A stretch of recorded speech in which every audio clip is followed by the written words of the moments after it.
पहले तो सरकार ने हाउस ऑर्डर में नहीं था और दिन में और एक सप्लीमेंट्री एजेंडा लाकर आज में ओरिजिनल एजेंडा में नहीं था, सप्लीमेंट एजेंडा लाकर दिन में इस बिल को लाया और इस पर कोई डिबेट नहीं हुई और ऐसे ही 10 मिनट के अंदर आपने देखा कि उसको उन्होंने वोट कराकर पास कर लिया।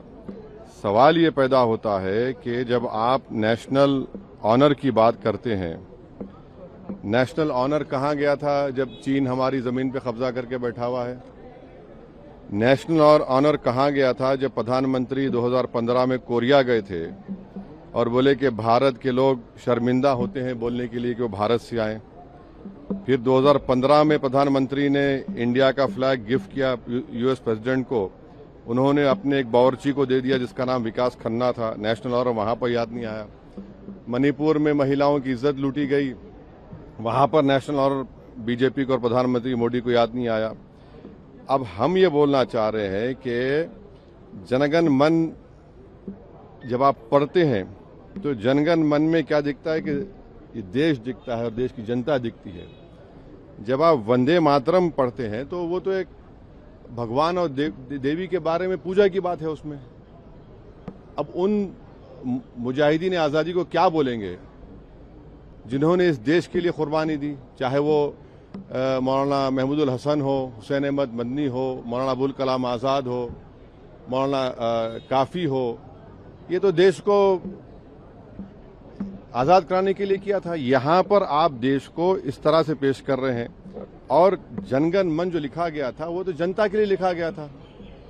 और मैं कह रहा हूं कि 1950 में राजेंद्र प्रसाद ने बहुत बड़ी गलती की, बगैर रेजोल्यूशन के उन्होंने कह दिया कि नेशनल सॉन्ग है, जबकि रेजोल्यूशन लेना चाहिए था उनको। तो और कहीं पर भी नेशनल सॉन्ग का डेफिनेशन नहीं है।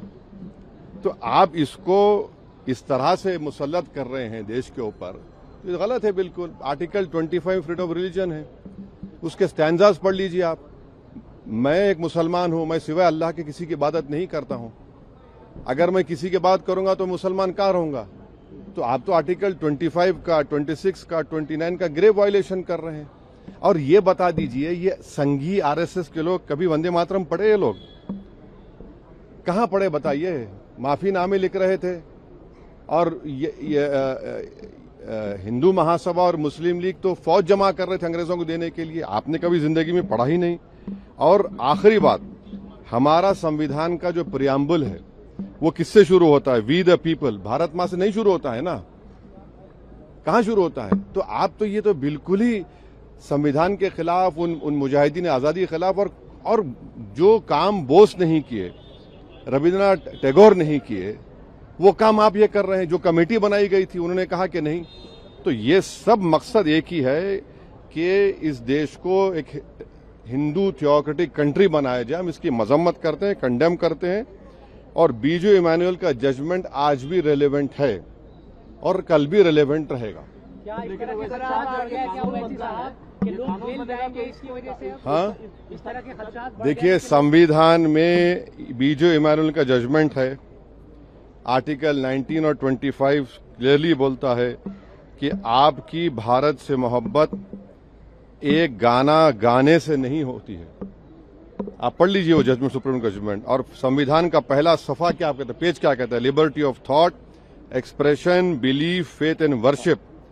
आप कैसे किसी को मजबूर करेंगे एक देवी देवता को इबादत करो? अच्छा, जो लोग सिख धर्म के हैं, जो लोग किसी खुदा को नहीं मानते, एथिस्ट हैं, उनको क्या करेंगे आप? तो ये इस तरह की हरकत इसलिए की जा रही है कि इस देश को एक हिंदू राष्ट्र बनाना चाहते हैं। तो ये बात है। वैसे साहब, लेकिन अगर ये कानून बनता है तो ये सब पर नाफिज होगा, आप पर भी नाफिज होगा, तो अब मानना तो पड़ेगा ना इसको। हसरत मोहानी ने इनकलाब जिंदाबाद का नारा दिया था, आप हसरत मोहानी को बोलेंगे आप? क्विट, यूसुफ मेहर अली ने क्विट इंडिया का नारा दिया था, संगी तो नहीं थे, उनको क्या बोलेंगे आप? हैदराबाद में आप आइए, पहला कैदी काला पानी का मौलवी अलाउद्दीन थे, मक्का मस्जिद के इमाम थे। रमजान का महीना था, जुम्मे का खुतबा देकर उन्हें जनता को लेकर गए ब्रिटिश रेजिडेंसी के पास और उनको गिरफ्तार किया गया। तुरेबाज खां उनके साथ थे, उनकी लाश 10 दिन तक सुल्तान बाजार लटकती रही। उनको क्या बोलेंगे आप? ये लोग तो देश की आजादी में हिस्सा ही नहीं लिए ना। इनको माल पता ही नहीं है। ये तो उन लोगों को शर्मिंदा कर रहे हैं जिन्होंने सब कुछ देश के लिए कुर्बान किया।